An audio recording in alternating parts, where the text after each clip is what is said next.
Ini adalah video kesimpulan saya tentang air minum dalam kemasan yang mengandung cemaran BPA beserta dengan solusinya. Jadi bukan cuma masalahnya saja saya paparkan, beserta solusinya akan saya lampirkan kalian semuanya. Amat sangat disayangkan sekali kemarin video edukasi saya tentang minuman dalam kemasan yang mengandung cemaran BPA digiring ke arah persaingan bisnis yang menurut saya itu tidak menjawab konteks sama sekali ya. Sebenarnya ini adalah keresahan saya, dan sebelumnya saya bisa bilang ya, bahwa sebelum saya menaikkan konten tersebut juga sudah pernah dibahas oleh beberapa pihak lainnya, baik Metro TV, TV One, BPOM sendiri sudah melakukan beberapa kali meeting tentang membahas hal ini. Ini adalah presentasi BPOM. Jadi ini sudah menjadi concern baik pemerintah, baik BPOM sendiri, ataupun juga beberapa influencer, konten kreator ya, beberapa di luar dari saya itu sudah pernah membawakan konten ini. Tapi karena saya bukan ahlinya di sini, saya mendatangkan ahli yang sesuai. Saya kan dokter kecantikan ya ahli mungkin di bidang skincare, tapi kalau misalnya di bidang air minum, aku tuh nggak paham apa-apa. Jadi aku mendatangkan ahli yang sesuai, dan mereka berkata bahwa yang polikarbonat seperti ini ya berpotensi mengandung cemaran BPA. Kita sebagai orang awam, reaksinya harusnya itu ya resah dong, marah, kesel. Kalau saya sih dengar pertama kali kesel, marah. Kenapa? Karena saya minum galon ini bertahun-tahun dan aku kayak ngerasa ditipu. Karena kan aku minum ini kan kayak ngerasa ini adalah minuman terbaik, minuman termahal. Ini adalah Indonesia Pride ya. Meskipun ini bukan produk Indonesia, tapi kayak aku tuh bangga banget dengan produk ini ya, saking bagusnya dan saking mahalnya ya. Tapi ternyata ada cemaran BPA-nya, itu membuat aku marah. Dan sebenarnya yang kita harapin itu adalah jawaban dari pemegang merek. Cukup dijawab saja, oh iya kami tidak mengandung BPA kok, salah itu periksanya. Oh iya kami mengandung BPA tapi kecil banget. Oh iya kami mengandung BPA nih, tapi kami akan berubah sebentar lagi. Jadi kayak jawaban itu tuh yang konsumen ingin dengar. Tapi alih-alih dijawab itu, dijawabnya justru ke persaingan bisnis. Saya nggak tahu apakah ini diarahkan ataukah ini let it flow begitu saja. Kalau menurut saya sih ini mungkin diarahkan ya, karena tidak dijawab sama sekali, diarahkan ke sana. Dan menjawab ke arah persaingan bisnis itu amat sangat tidak kontekstual. Artinya kamu nggak bisa berdebat secara sehat dengan saya, artinya kalian nggak bisa berdebat secara sehat dengan ahli-ahli yang saya datangkan, dan ketika nggak bisa menjawab itu, maka dijawab ke persaingan bisnis yang menurut saya di luar dari konteks. Sama seperti giringan opini di Twitter mengatakan bahwa wah ini dokter mah semua masalah diangkat semuanya. Ya namanya podcast ya, kita ngomong seperti itu ya. Wah ini mah dokter para janda ini katanya, yang nggak ada hubungannya dengan apa hubungannya dengan polikarbonat yang mengandung cemaran BPA. Nggak ada hubungannya sama sekali. Yang itu di luar konteks sama sekali. Dok, benarkah ini ada persaingan bisnis? Saya tidak ada kepentingan dengan pihak manapun. Jadi saya tidak punya kontak dengan pihak manapun. Saya tidak membela pihak manapun. Dan saya tidak punya perusahaan air minum dalam kemasan. Jadi saya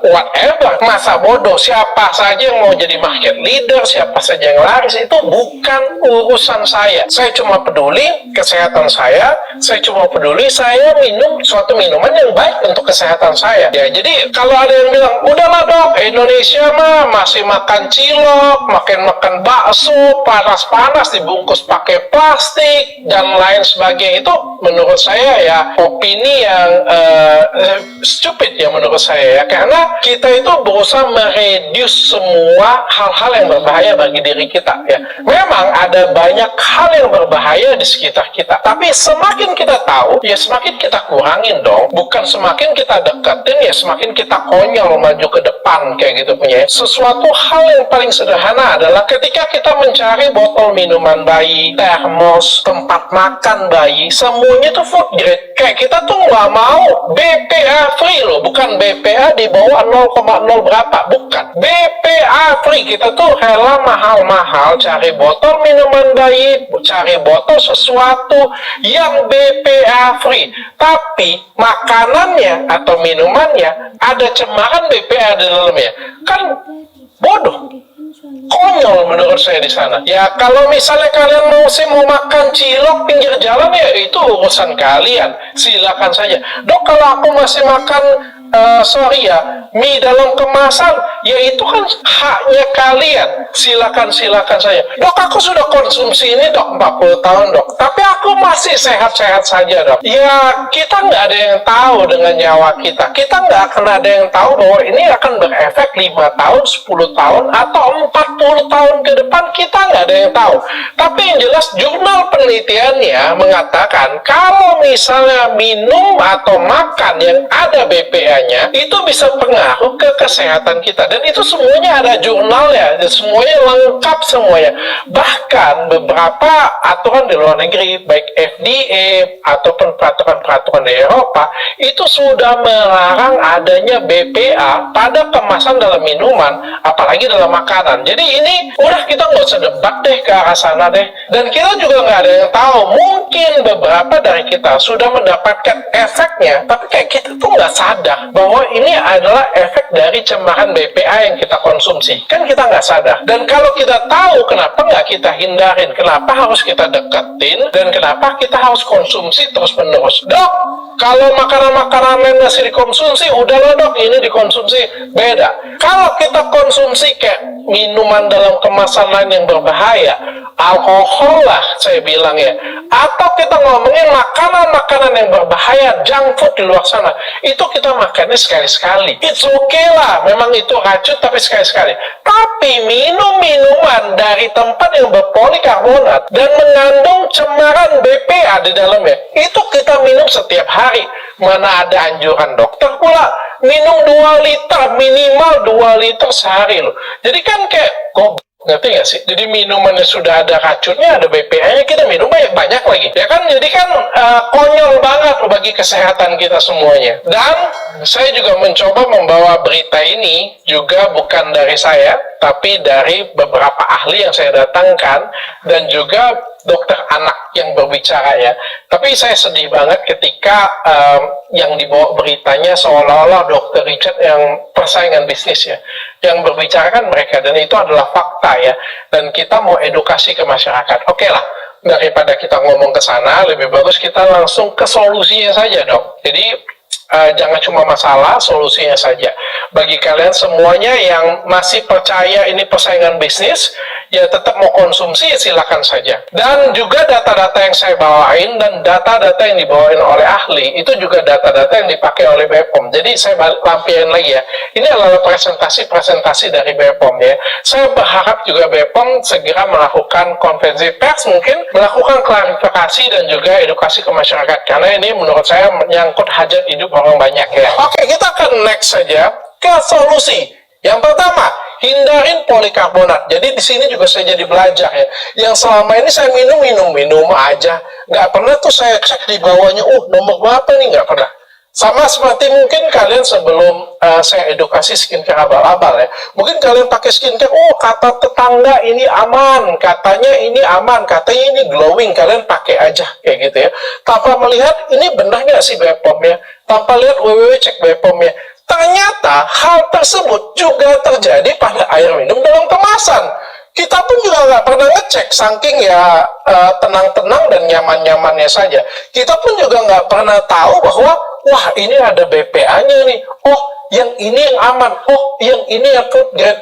Nah, dari kejadian ini, saya jadi belajar. Saya jadi belajar banget. Ya, ternyata segitiga nomor 7 itu mengandung polikarbonat. Jadi ini ada segitiga nomor 7. Nggak pernah kan saya minum minuman galon kayak saya balik, nilai 7-nya CR7 nih. Nggak pernah saya minum kayak gitu. Jadi lambang nomor 7 ini kemungkinan tercemar BPA.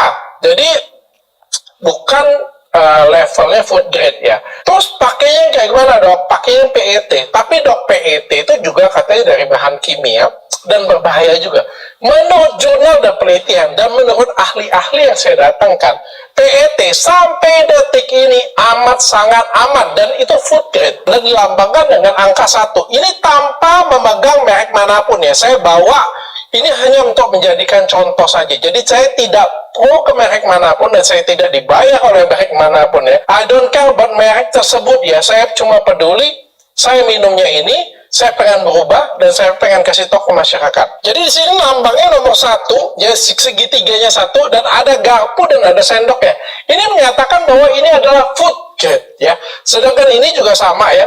Ini nomor 1, dan juga ini ada sendok dan ada garpu. Ini namanya food grade, ya. Dan yang membedakan adalah ada yang sekali pakai, ada yang bisa di-recycle, ya. Dok, kalau yang sekali pakai itu jadi sampah, dok. Benar, bisa merusak lingkungan.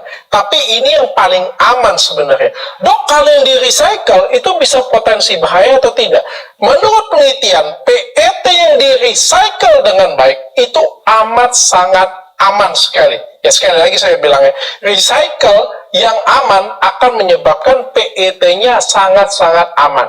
Dan ini tidak merusak lingkungan. Jadi pilihan ada di kalian. Saya nggak pernah bilang, oh kalian pakai yang ini aja. Enggak. Kalau kalian pengen yang menyelamatkan lingkungan, kalian bisa pakai yang ini. Kalau kalian nggak pengen ribet, kalian silakan pilih yang ini. Tapi yang jelas PET. Dok, kalau misalnya saya tetap mau pakai brand ini, dok, karena saya percaya dengan brand ini. Kalian silakan lihat untuk daerah Bali dan Manado. Kalian bisa lihat ya, untuk merek ini sebenarnya ada dua dia. Ada yang satu polikarbonat yang bentuknya masih seperti ini. Ada yang kedua, dia sudah bentuknya yang plastik. Jadi sebenarnya brand market leader ini juga sudah tahu permasalahan ini dan sudah mulai berubah.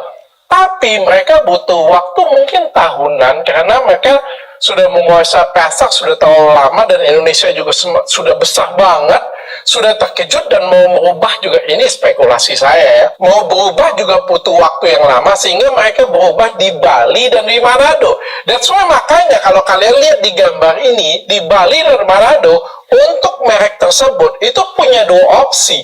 Ada yang bentuknya polikarbonat seperti ini, ada yang bentuknya PET. Nah, bagi kalian semua yang daerah Bali dan Manado, kalian bisa konsumsi bentuknya PET. Nggak ada salahnya, lebih murah, lebih terjangkau, harganya sama saja bahkan, tapi lebih sehat untuk diri kalian semuanya. Ngapain kita ngotot-ngototan pakai polikarbonat? Kalau menurut penelitiannya memang ada cemaran, ada resiko cemaran BPA di dalamnya. Oke, Dokter Richard pakai yang mana nih? Aku nggak akan memberikan saran apapun ya. Jadi bagi saya, apapun yang kalian minum, air minumnya nggak ada masalah. Saya nggak ada masalah dengan air minum ya. Saya bermasalah dengan kemasannya yang berpotensi menimbulkan BPA. Cuma itu, air minumnya saya akuin bagus. Ya, air minum yang mana? Bagi saya air minum itu adalah baik ya, selagi difiltrasi dengan baik. Dok, saya tim air rebusan aja dok. Menurut ahli yang saya datangkan, air rebusan itu bukanlah solusi. Jadi bagi kalian semua, air rebusan dari tap water ya, air yang disaring ya, itu bukanlah solusi ya. Bahkan yang disaring dengan harga yang mahal-mahal itu bukanlah solusi yang baik. Itu menurut ahli ya. Jadi menurut saya, solusi tetap terbaik adalah tetap air minum dalam kemasan. Tapi yang seperti apa? Yang menggunakan PET. Ini ada PET-nya, ini ada PET-nya, ini ada PET-nya. Silakan tentukan pilihan kalian. Dok, dokter jadi pilih yang mana dok? Gara-gara kejadian ini, saya itu jadi belajar banyak hal tentang air minum dalam kemasan ya. Yang tadinya saya nggak tahu apa-apa. Tiba-tiba saya itu jadi pengen kepo dan pengen apa ya namanya ya, pengen yang terbaik bagi diri saya dan juga keluarga saya ya. Maka saya belajar banyak yang tadinya saya nggak tahu apa itu air mineral, apa itu air murni, apa itu yang kangen water, apa itu, pokoknya saya jadi belajar banyak karena ya tadi saya nggak peduli kan, pokoknya air minum terbaik aja saya minum pokoknya kan. Ini saya jadi belajar dan saya jadi tahu. Nah sekarang yang saya ketahui adalah kita membutuhkan air murni. Jadi kita membutuhkan itu bukan mineral. Jadi mineral itu ya memang sedikit banget di dalam air ya. Dan juga mineral yang bagus itu adalah mineral dari sayur dan buah. Jadi mineral itu menurut saya tidak terlalu penting pada air minum. Yang penting adalah air putih. Dan saya juga mencari air minum yang ramah terhadap lingkungan. Mungkin itu saja video penjelasan dari saya. Mudah-mudahan bermanfaat dan mudah-mudahan tidak digoreng oleh pihak manapun. Saya sangat kecewa sekali. Kemarin saya ada ngelihat suatu video dibawakan seorang dokter juga spesialis yang menyatakan bahwa BPA itu dalam jumlah sedikit tuh nggak jadi masalah. Sangat mengecewakan sekali ya, karena ahli-ahli yang saya datangkan juga bukan ahli biasa. Saya juga bukan ahlinya di sini. Profesor-profesor yang saya datangkan itu memberikan concern kepada BPOM, dan BPOM juga sudah memberikan presentasi. Sekali lagi saya lampirkan presentasinya ada di sini, dan juga dokter spesialis anak juga sudah memberikan concern, dan FDA dan regulator di luar negeri itu sudah memberikan peraturan tentang BPA ini. Ya, sekali lagi, yang mau percaya silakan. Kesehatan ada di tangan kita, pilihan ada di tangan kita, kalian yang tentukan.